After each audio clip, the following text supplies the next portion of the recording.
તમે જો આ લાલ સીન એન્ડ ઓનલાઈન આમાં ક્લિક કરશો ને એટલે બે ઓપ્શન બતાવશે. પહેલું માય કોન્ટેક્ટ સેટ કરો પહેલામાં અને બીજામાં સેવ એટ લાસ્ટ સીન એક ક્લિક કરો.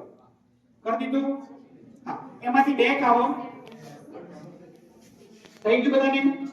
નો પડી હાલ તમે હટાવી દો, હું તમને છેલ્લે સમજાવું છું. માય કોન્ટેક્ટ સેટ કરો દરેક મિત્રો, વાંધો નહીં. હવે એના નીચે પ્રોફાઇલ ફોટો એવરીવન છે. હા, એમાં પણ પ્રોફાઇલ ફોટોમાં પણ તમે સેટ કરો માય કોન્ટેક્ટ. પ્રોફાઇલ ફોટોમાં પણ તમે ટિક કરીને માય કોન્ટેક્ટ સેટ કરો.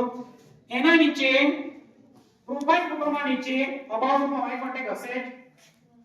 ના હોય તો એમાં પણ માય કોન્ટેક્ટ સેટ કરી દો.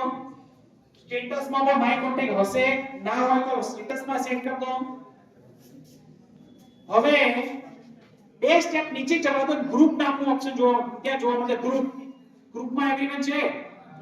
હા, બસ એ જગ્યાએ પણ એવરીવન હટાવી દો અને ત્યાં પણ માય કોન્ટેક્ટ સેટ કરો. કરી દીધું સેટ? ઓકે. હવે એમાંથી બેક આવો. પ્રાઇવસી માંથી પણ બેક આવો અને સેટિંગના મેનુમાં આ પ્રમાણેના મેનુમાં આવી જાઓ. સેટિંગના મેનુમાં પહેલા નંબર એકાઉન્ટ સેટિંગ દેખાય છે. Account setting? બસ એમાં જાઓ. એકાઉન્ટ સેટિંગમાં ચોથા નંબરે ટુ સ્ટેપ વેરિફિકેશન દેખાશે. બસ હવે આ ઉભા રહો. જોઈ લીધું તરીકે?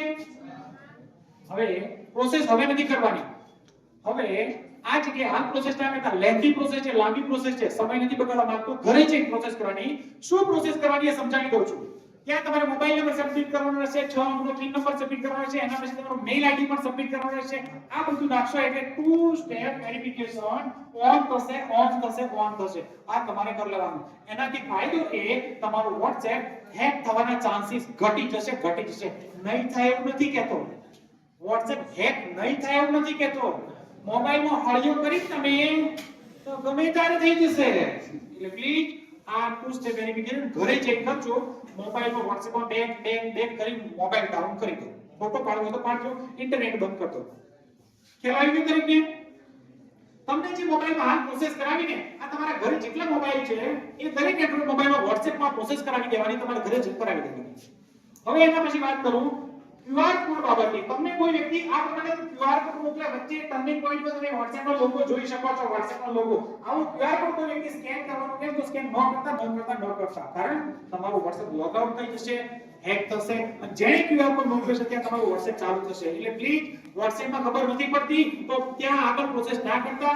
કોઈ તમને વ્યક્તિઓ મેસેજ મોકલે, એ મેસેજ ફોરવર્ડ કરતા પહેલા વિચારવાનું કે મેસેજ સાચો છે કે ખોટો છે. ફેક મેસેજ વાયરલ પણ નહીં કરવાના. ફેક મેસેજ વાયરલ કરવા ગુનો બને છે. જે મેસેજની ખબર તમને ના પડે એ મેસેજ વાયરલ નહીં કરવાના. એના પછી હવે તમારા WhatsApp પછીની વાત કરીશું ફેસબુકમાં પણ